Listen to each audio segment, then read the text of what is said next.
My family is not really originally from Shanghai. We're more like, I'm more like the second or third generation of migrants from northern part of China, then moving to Shanghai. And that's very much because my great parents, their career was pursuing dream of making films, being film director. Wow. And what years that screenwriter. was? What kind of years we are talking about? So I believe my grandpa and his brother moved to Shanghai around the time of 1930s. Wow. You know, when Shanghai has become this very international city due to the colonized history. So we have a lot of districts that are actually controlled by many different empires around the world. France, from UK, from Russia, from Japan. It created a lot of social issues, but in the same time, it does making Shanghai this very unique window for China to be exposed to the world and to allowing many different cultures are circulating and celebrating in that city. I believe in the time, Shanghai was actually being called Paris in Asia. And you can imagine with that booming cities, there's a huge need for culture lives, for entertainment industry. That's that kind of attract my family moving from Beijing, capital of China, to Shanghai during the time. And it's mainly because it's just the city that providing the most fashionable by the time for filming industry. So your grandparents, filmmakers. How did it work for them, and what were your parents doing? So they were quite successful. My grandpa is a screenwriter, and his brother is both a film director, also an actor himself. So these two brothers worked together on a lot of very interesting projects. I have to say there's a huge dividing for the film that they're making between the time of, before Communist Party in the power. They're making a lot of film about modern lives in 1930s, as you can imagine. There's even some film is about early feminism, because China during the time was also experiencing some significant change, moving out from this thousands years long empire dynasty to a more kind of democratic and type of republican regime. So a lot of news sources was circulating in the city, and apparently my grandpa and his brother were embracing those news sources. However, the things totally changed after China's Communist Party is in power in 1949, and after that they choose to stay in Shanghai instead of going to Hong Kong or Taiwan, which they were actually provided opportunity.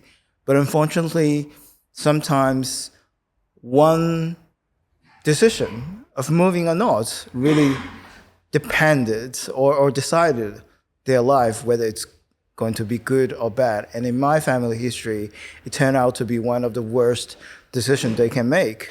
So after Communist Party is in power, they were still quite successful and celebrated as, really the founding member for the Chinese modern film. However, the things turned very fast. It's not just enough to making propaganda film. It's also about making propaganda film perfect aligning with the Chinese authorities' desire.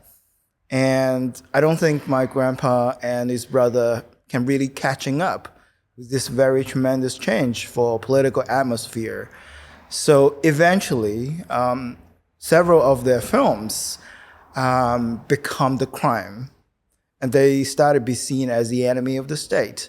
Not because they're making, dissident films or trying to say something different from the party.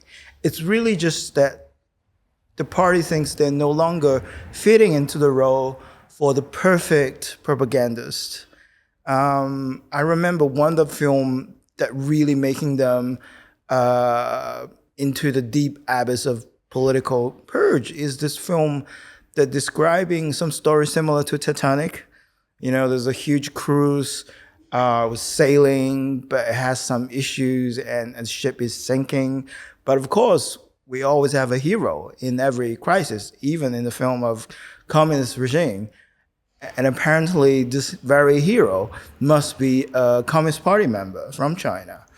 But apparently my grandpa and his brother thinks, well, in order to giving this hero a bit of human touch, they want to create a real human being that going through a struggle, knowing their limitation, but eventually overcome this hesitation of being good for not just saving themselves, but also saving everyone on the ship. But this very process of showing human struggle and humanity, showing hesitation before being a total hardcore hero, is not something the Communist Party likes. For their lines, they want the Communist Party member to be perfectly heroic. Yes. There's no space for hesitation. There's no space for self-doubt. And that very humane touch in the film become their crime. Eventually, they paid a very high price for that crime. Can you share with us what price did they have to pay? So my grandpa got persecuted during the political campaign, which actually have a very romantic name. It's called 100 Blossom. But the essence of this campaign is a purge against intellectuals and artists during the time. And my grandpa was sentenced to a forced labor camp in very rural part of China. I believe it's in Gansu province or that direction, which is like 1,000 miles away from Shanghai. My grandpa eventually died in the camp, but our family was never told the reason for the death. Our speculation would be either he died because of diseases, illness, or simply starvation. And his brother, my grandpa's brother, actually killed himself during the political campaign on the same set that they filming this very Chinese Titanic story. He jumped from the ship to the Yangtze River in Shanghai and ended his life tragically like that. This had to have a profound effect on your parents. I assume you didn't remember, you didn't live, you were not born yet when they were ill. No, you are much younger. I'm much younger. So tell me, how did it affect your parents and what was your upbringing? So my knowledge from story came only from, the family tale that told by my parents, my father particularly. After grandpa passed away, grandma also passed away very shortly. So my dad became an orphan very young in his 6 or 7, 8 years. But the situation is not just, the tragedy does not just ending there, because the price has been paid by my great parents' generation, but the debit for the Communist Party is not over. It has to be continued paid through my father's generation as well. By the time he was referred as son of dog to the society, and he was taken away for his rights to be educated in university. I believe my father is a very clever, brilliant person. He loves study. He could easily to be an intellectual or doing something academically. However, because of family history, and in fact, he was reported, he told me this, he was reported by a teacher from his high school. And the teacher told the educational department saying, these kids do not deserve to have tertiary education because he's from a trader's family. He should be reformed through labor instead of doing more education. It will be a waste of resources. So just like that, my dad was stripped away from his rights to be educated, even though he has very excellent academic score during the time. So you can imagine he really experienced something very, very traumatic as a young person. So when I came to the world, the lesson from my parents or from my father would always be, he felt the urge to leave China because he knows that how bad, but also how swiftly the political atmosphere could change. And this haunting history not just remain in the history, it continues in his time when he grow up, and he is fear that terror will continue when I grow up as well. But he told me those family stories not in hope that showing me the glory of family, right? He's not doing that to say, well, Badiucao, you should be an artist just like my dad and his brother. He's telling me this because he wants to warning me to not really be an artist or doing anything about creation or culture, because that's how you get into trouble. You were growing up in Shanghai later in like 1990s and, you know, and early 2000s. So you were growing up during the wildest and fastest economic growth, perhaps in history of humanity. Yeah. And on the top of it, you were growing up in Shanghai, who was booming, which exploded. How was it? How did it affect you, this incredible boom around you? And did you think that this huge economic growth, this kind of a coming of modernity can maybe change the political climate in China a little bit? But was it a hope there, as many did hope? For me, I think my childhood is quite a divided experience, because on one hand, I was told by my father about how terrible the history has performed out. But in the meantime, I can tell that my life standard is going better through the years. But I do believe my generation, particularly after the so-called open policy introduced by the second generation of dictator Deng Xiaoping from China, that we are, particularly, I believe my generation in Shanghai, are exposed to a new kind of renaissance of culture as well. I remember I grew up watching Japanese animation on TV, which is unthinkable for my father's generation. However, for me, all those booming or updating of the life quality is also like a very unstable dream, because there's this old ghost that is keep haunting you. And when you grow up, you have this delusion that everything will be better. But also you have heavily political propaganda educations going on. You have to join the so-called youth pioneer group, which you will be ready to join the party. There's a big chunk of time in the class is all about how great the Chinese Communist Party is.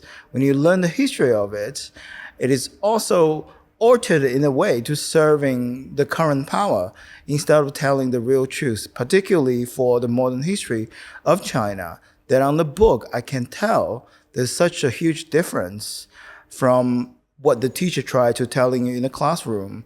And it's totally different from my family history. So even though there's this very nice and relaxed feeling, but there's always this tense from the history is creeping on me because my own family memories. But you know what, also I wanted to ask you, I was asking about this huge boom of Shanghai because I cannot imagine what it does to I lived in Beijing from 2006, and almost every day the skyline looked different. Mm-hmm. Almost every day, there were new buildings, the skyscrapers were getting higher every day. And I was thinking, what it does to the human psyche, that your world actually is physically changing around you as you live in it, and you lived in it. That's why I also wanted to ask, how was this affecting you, or were you excited that this is happening? Yes, I agree. The skyline in Pudong and the Bund was renewed every maybe 3 years.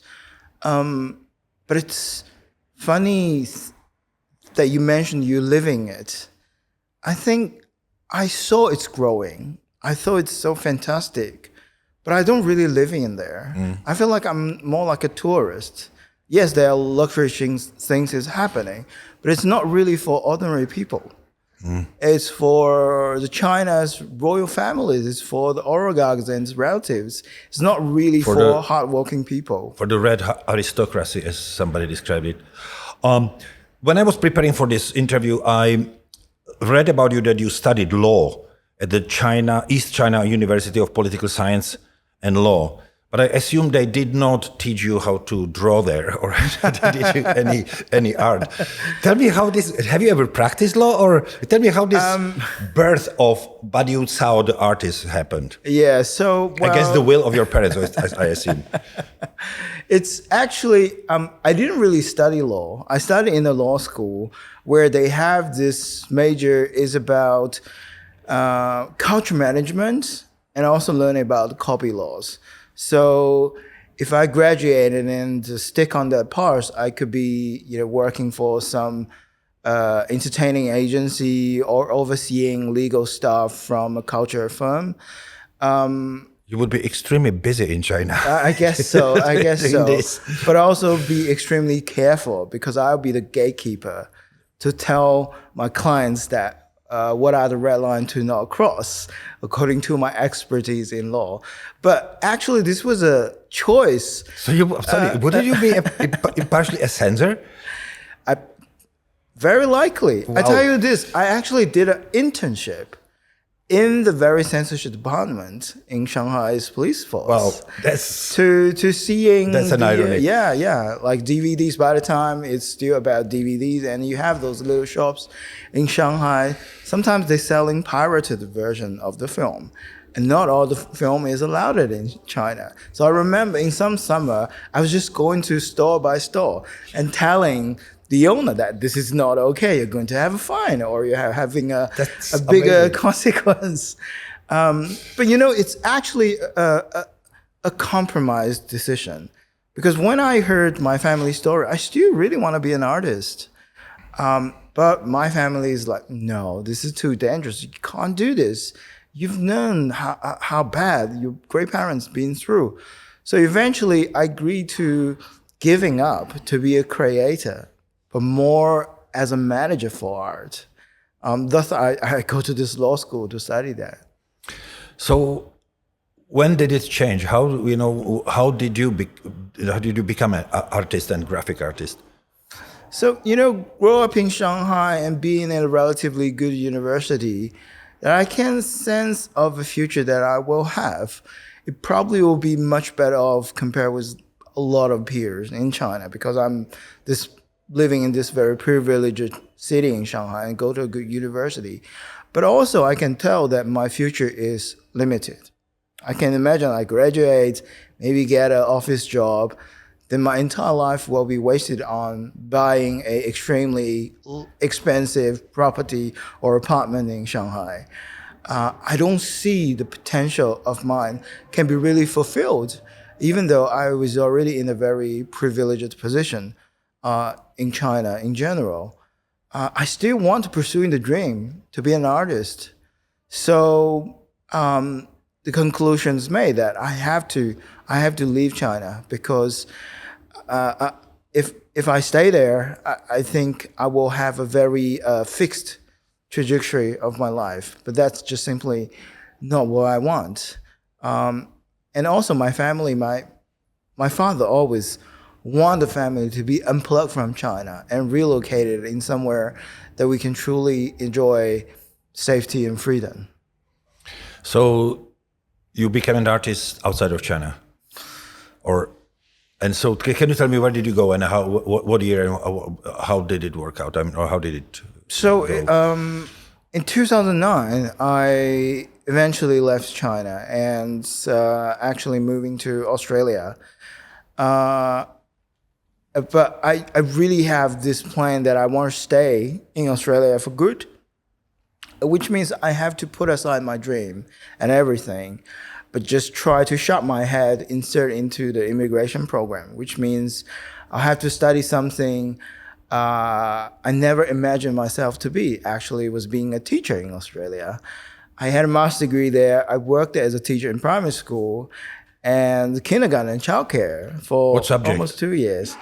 Oh, you teach everything because it's early childhood education. Yes, I see. So it's like lower classes. But I would say even though this is not really fitting in my dream of being an artist, precisely, but it does providing me a very good observation window to knowing how Western society, democracy operated through the lens of education.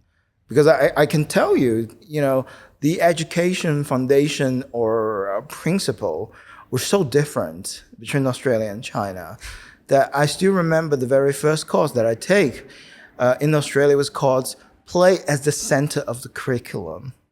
How come play will be the center of the curriculum? For me, I experience education in China as, play is toxic. Play is what drag you down from your academic achievement. You have to do the exercise all day. And it's not about, having discussion, challenges, authority in the school environment. It'd be the teacher. It'd be follow the leader of it. Recite everything they told you and try to pass the examination. But in Australia, they tell me, you should be more free. It should be play. It should be children's well-being is a priority. That is a very eye-opening experience. And that's also, I think, making me to feel, well, this is a good decision to leave China, even though I haven't started pursuing my dream as an artist yet. But the dream was still there in you, even when you were teaching. So when did you start, or how did you start fulfilling this dream? I think it's actually very much depending on this new introduction of social media in China. Mm-hmm. So even when I left China, I've studied and lived in Australia in the first 2 or 3 years. I'm still having a very close connection with China by learning about China from platforms like Weibo. So Weibo is like the Chinese equivalent Twitter. And that was around time in 2011. The internet, I have to say, in China at that time is very, very different from the internet that we know now. Because I believe, social media is still a very new thing to China, to a point that the Chinese government is not realizing potentially it can be a sanctuary for freedom of speech and eventually become a threat. Just by that time, they do not have that awareness yet, nor they have the technology for censorship to controlling the platform. So for a relatively short period of window, Weibo become extraordinary free for a lot of people to contribute their ideas. I just want to support this, what you are saying, because, I think I'm the last journalist who ever spoke with Liu Xiaobo, mm-hmm. and who in 2007, the winter 2007-2008, told me that basically Weibo, internet is God sent to China, that it can really help people to express more themselves freely, and then maybe have access to free information. Yeah, he was saying very similar thing we are saying right now. Absolutely. So this very new atmosphere that making me just want to join this ground discussion in China online, and I saw all the comments from people that I feel like, oh, what if I can contribute to this big discussion? But maybe not typing words, but doodling some political cartooning. So that's how I get to start my political art career. But once you did it, the experience is so terrific. You get addicted to it. For the first time, I feel my voice can be heard, and it actually can be transformed into some influence in China, and eventually maybe it will trigger a bigger change. To a point, I was not just fighting alone with my pen on China's social media, that there are a group of political artists, cartoonists who are active inside of China, which now is quite impossible. But by the time you can tell how inspiring that moment is. I remember we have this little group. We even have like online. Yeah, online. We even have like editorial meeting among the artists to decide what social topics that we want to target together. And with our, tens of thousands of followers together, we can actually create topic, not just following topic, but create topic, mm-hmm. depending on what kind of social issue we want to focus on. But this very short period of the spring just faded out swiftly as the Chinese government is knowing and being aware that this platform could be a threat. Then we realized, our work was taken down. Then the next step, our accounts are taken down. We didn't give up. We tried to register more backup accounts. But then I think the Chinese government learning how to trace your IP address. In that way, no matter how many accounts you've addressed it, created, if it's tightening with your IP address, all can't just disappear overnight. So that platform is totally dying. I believe was by the time when Xi Jinping is in power. Yes. Just one technical question, what was your training? Because, if I would decide right now that I would like to be any type of cartoonist, political cartoonist, I have absolutely no chance because I cannot draw. So I don't believe that. No, so how did you, because your drawings are so powerful and so, and even if they're simplicity, they are so, you understand them, they are so, they talk to you. So what did you learn? Were you studying some books or where did you go to school? What is your training for that? Or did you just do it?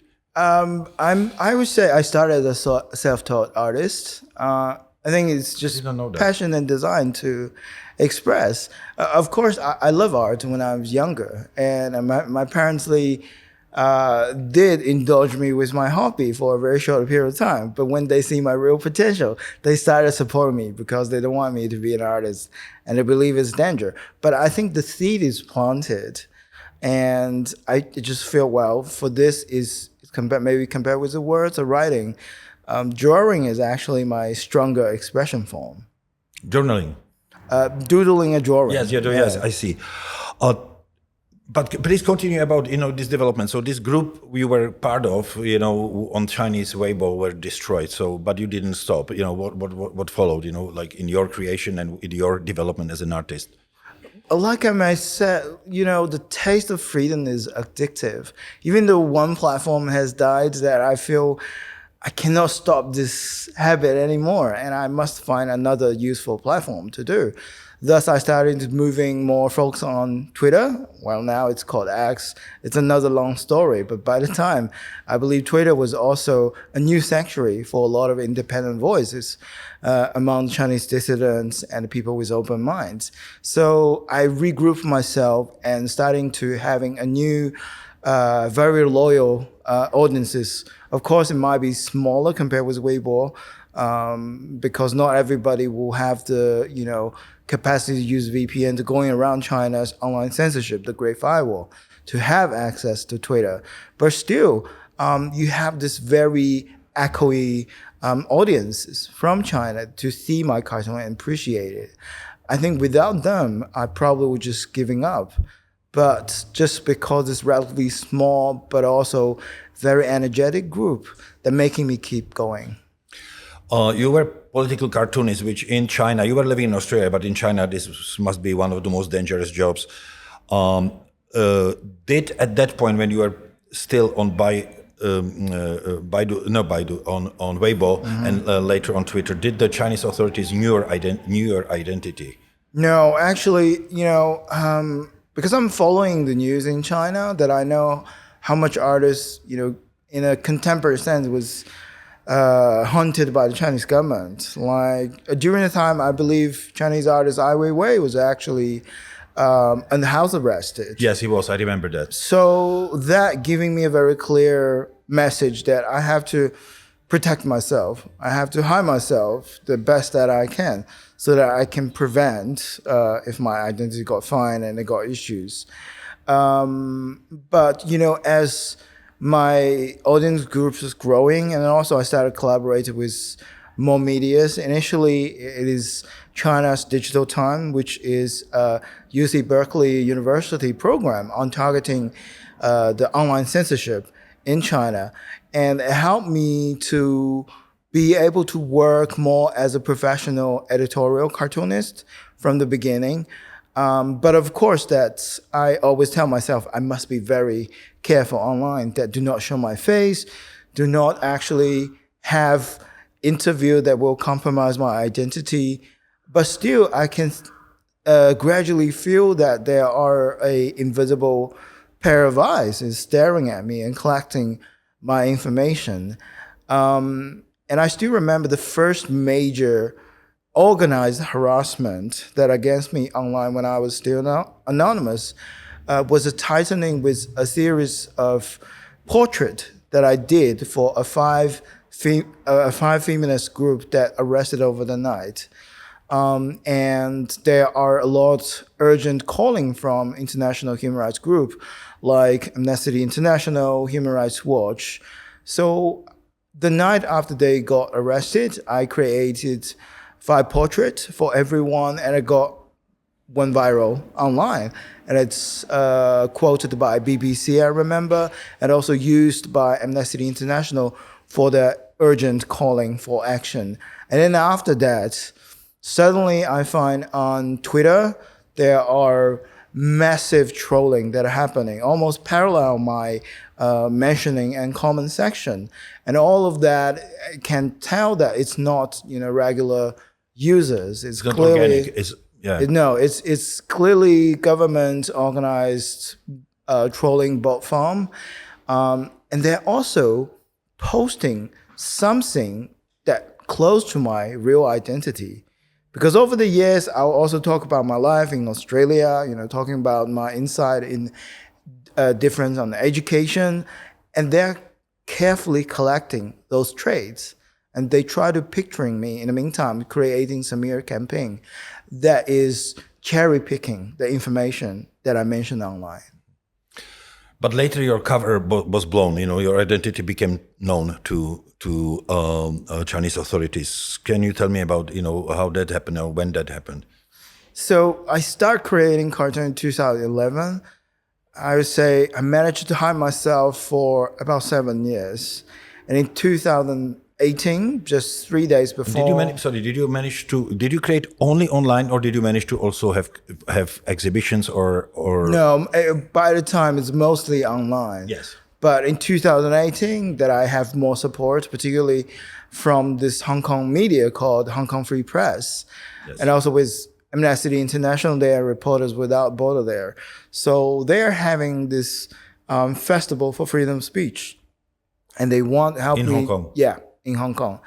And they want to help me to organize a exhibition in Hong Kong. I was very, very excited because I believe that probably would be the best opportunity for me to having a meaningful exhibition that is so close to China. But of course, the stake is very high because it become a very high-profile event that we're inviting very famous Hong Kong activists like Joshua Wong to the opening. And by the time the Russia band Pussy Riot was actually visiting Hong Kong, and they're also invited to the opening.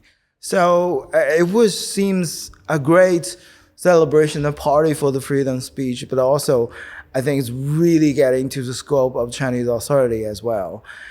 And here's what happened. So just 3 days before that exhibition's opening, I received a call from China, and it's from my family in Shanghai. And I got told that not just one, but several of my relatives been taken to the police station.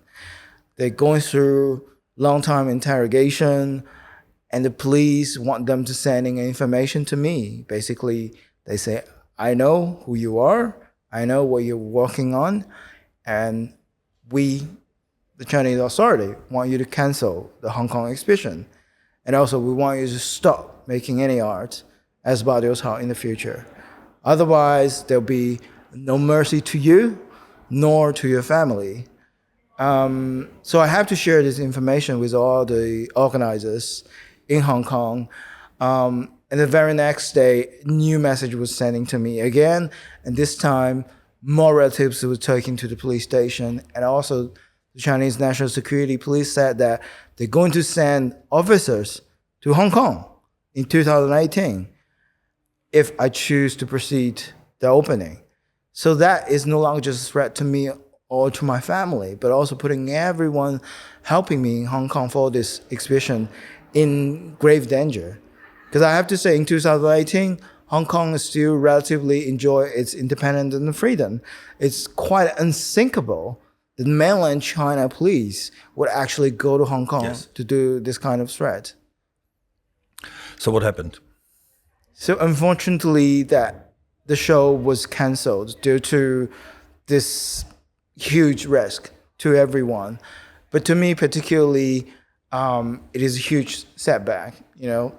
put aside all the financial difficulty to canceling the show with all the cost, but it's also personally that I have to face this ultimate choice: that do I giving up making my art so that maybe I'll be safe or my family will be safe, or I should actually continuing and making art and sending a loud message to the Chinese authority that I am not afraid of them. I mean, I was not naive. I know that at some point this thing would happen. And I've been rehearsal this, Yes. kind of in my mind that what if one day they know who I am? How should I respond? But regardless how many times you rehearsed, that when that moment really come, it is a dark time in my life.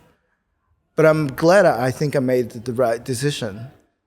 That to continue, because I don't believe that anyone can really trade freedom for safety, especially when we're dealing with a mafia-like authoritarian regime like China. So I revealed my face after this incident in a documentary called China's Awful Dissidents. And it was a ABC program in Australia, which is like a national broadcasting documentary. And on that very documentary, in the end, I revealed my face in order to sending a message to the Chinese government that they do not own me. They cannot scare me away from the dream that I want to be an artist. So after that, I continue making art and I show my face. Are you in touch with your family back in China? Is it possible? Of course it's possible. And I also think that's what the Chinese government wants. Because in that way, they can throw in more pressure to me, using my family as a softer rib, a softer spot in me. So really, the only thing that I can do now is cutting all my connection to my family or friends in China. So in that way, I believe they might become less valuable to the Chinese police. And if they want to hunt me, they can come to me in person.